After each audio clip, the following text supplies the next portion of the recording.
Jello! Oo! Bilisan mo! Magpaprograma na tayo! Upo, ito 5 minutes, babangon na! Gising ko pa lang sa umaga, sumasaya ang gising ko pag naririnig ang boses mo.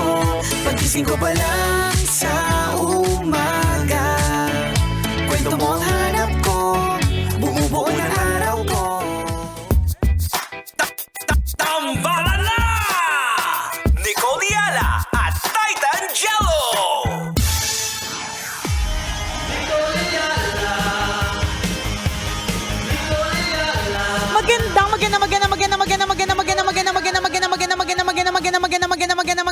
Magandang morning mga kabisyo. Shout out mga Gen X.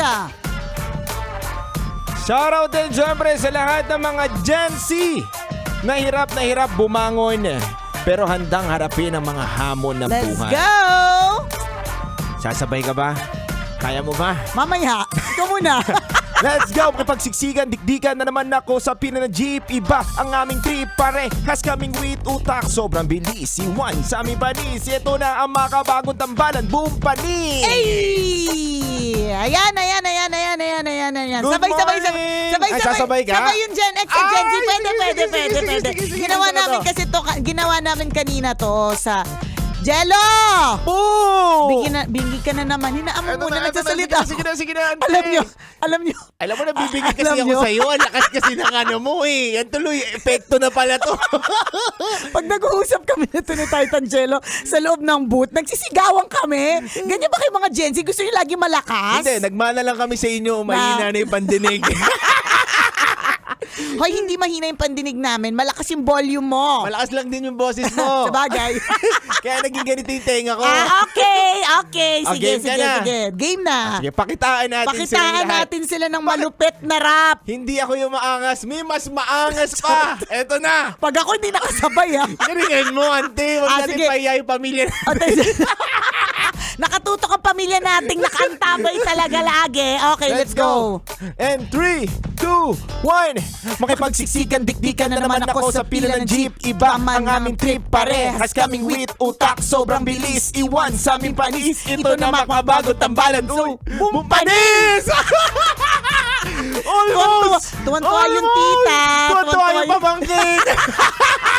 Happy ba kayo mga Gen Z kapag meron kayong mga naituturong bago Oo. sa mga ante? Kasi yung mga ante, aminin na namin ha. Malayo na. Oo, tsaka meron kaming sinasabi Ayan. that you cannot teach an old dog new tricks. Oo. Kaya pagka halimbawa natuto ang isang ante mula sa isang Gen Z, sa pamangkin, sa mas bata, di ba? Proud moment nyo ba yon? Siyempre kasi ang dami naming naituturong makabago at tinatanggap iyon ng mga Gen X na katulad ninyo. Hindi laging tinatanggap pa. Ito, tinanggap ko. May mga sinasabi ka ayokong tanggapin. Ganon talaga kapag ka may edad na. Oy, shout out sa mga Gen X na pag pinagsasabihan ng mas bata na hurt.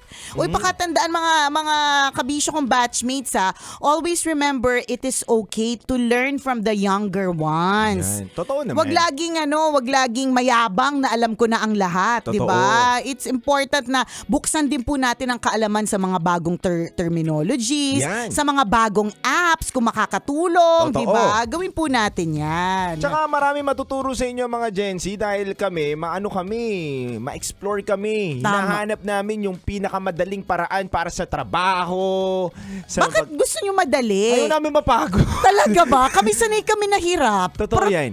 Alam mo yun, parang ninormalize ng Gen X na it's okay na mahirapan. Kasi alam mo, 80% ng mga Wow, Gen Z, may statistics.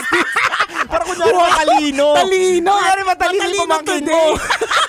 80%. Oo, Saan 80%. mo naman nakuha yung statistics Wala mo na lang, yan? kanina nagre-research ako eh. Oh, very good. Sige. 80% ng mga Gen Z daw po ngayon, ayon sa Aha. pag-aaral, ay grabe. Ano? Ang dami laging reklamo na hirap na sila sa trabaho. Pero sabi ko nga, nandun sa linya ko, patuloy pa rin bumabangon sa hamon ng buhay. Dapat. Wala pong to all the Gen Zers out there, Yes. including Titan Jello, wala po talagang madali sa world. Totoo. Mareklamo lang kami, Mareklamo pero... lang talaga. Pero gagawin naman. Totoo. Oo, minsan hindi nyo ginagawa eh. Kami namang mga Gen X, parang nasanay kami na pag merong sinabi sa amin, gagawin namin na hindi na kami magtatanong. So for example, pag sinabing mag-overtime kayo kasi kailangan ng kumpanya, for example, gano'n na lalaban yung kumpanya sa isang bagay, parang o kaya meron kayong kailangang ma-achieve na isang goal. Tama. At importante na ito yung mga gawin mo karagdagan sa mga dati mo nang ginagawa, hindi kami nagke-question eh. I think hindi lang ako ito. Kasi relate dito si Diego Bandido eh. Nakapagkalimbawa, di ba Gen X din naman yun. Saka si Christopher dati, di ba? Papasungkit na sila sa ano eh. Oo, Baby boom. Hindi naman.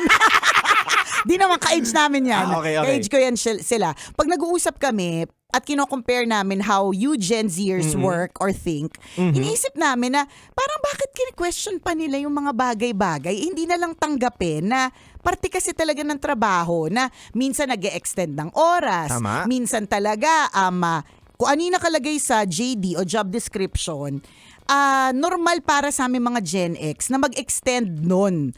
Kasi tama ba ako? Ito yung napansin ko sa ibang mga Gen Z eh. Kung ano lang yung talaga nakasulat dun sa job description, yun lang yung gagawin. Tama. Bakit? Eh, yun na pinirmahan namin eh. Yun na nakalathala. Yun na nakaukit sa Nakaukit bato. eh, sa bato. Nakasulat, nakalathala. Kaming Gen X, hindi kami ganun eh. Na para bang, okay, kunyari kami, job description namin. Nung ako na, hindi na ako lalayo. Nung pumasok ako dito sa Love Radio, maging radio DJ. Yun naman talaga. Tapos, as along the way, habang ako'y radio DJ, kailangan palang mangampanya sa labas, makipag-usap sa mga listeners natin, baybayin ang iba't ibang mga lugar, ganyan. Wala kaming reklamo. Go! Kasi parte ng trabaho eh. Nung isang araw sinabi sa amin, hindi na kayo pwedeng radio DJ lang. Maging content creator na din kayo. Gumawa kayo ng Facebook, Tama. gumawa kayo ng mga accounts, mag-live kayo. Hindi kami nagreklamo eh. Sabi namin, ganun talaga eh, parte ng trabaho. Ito yung napansin ko sa ibang mga Gen Z. Dinagdagan lang ng kaunti yung trabaho, gusto nang humingi ng extra pay. Pero hindi, mali. Napansin ko lang naman, hindi ko naman nilalahat. No?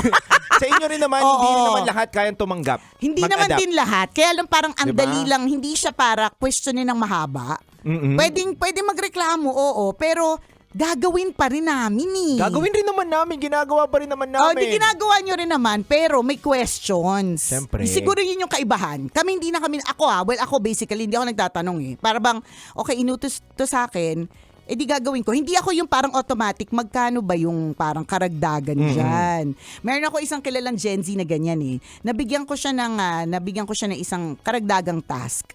Hindi niya ginawa talaga. Kasi tinanong niya sa akin kung ano daw yung compensation para doon. Kasi hindi naman daw yun kasama. Sa trabaho. Sa trabaho. Pero para sa akin, parang kasama naman yun eh. Meron din naman kahit papaanong connection, hindi naman yung nagdi-DJ ka, tas ang inutos ko sa'yo, magsulsi ng kumot. Sulsi ng kumot? Ang luma, hindi eh. Konektado pa rin siya sa radio job. Pero dahil nga, hindi ibinigay o inilathala Doon sa job description mo. Wala, Hindi ko gagawin. hindi niya ginawa. Tanong muna natin, Ante, sa mga nakikinig ngayon, ikaw ba bilang Gen Z, Millennial, Gen X, ano yung mas gusto mo? Correct. Diba? Ano ba yung dapat mong gawin? Yung sumunod kahit wala naman sa job description mo? O mag-question? Mag-question O or tanggapin. Tama. Yun ang tanong natin sa kanila.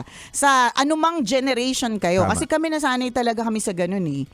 Na okay lang may kausap ako na 11 PM na boss. Totoo. At hindi siya sa akin eh. Para bang, gabi naman, 11 PM magkausap pa kami. Teka lang, Hindi. Ante, ang dami mo na naman kayo ng kwento. Sorry, ang dami ko Mauubusan bang na ano? naman tayo ng oras. Okay, Kaya go, mga let's kabisyo, go. muli ako nga po pala si DJ Titan Jello. At ako po si Nicole Ayala na nagpapaalala. Una, magdasal ka para mabuhay ka. Pangalawa, mag-toothbrush ka para mabuhay naman ang iba. Yun. Alam mo ba, Ante, para sa itong kanta na to? Really? Marahani Queen of Queens. Ay, taray! Diba? As a Reyna ka. Reyna. Yun, Okay. no?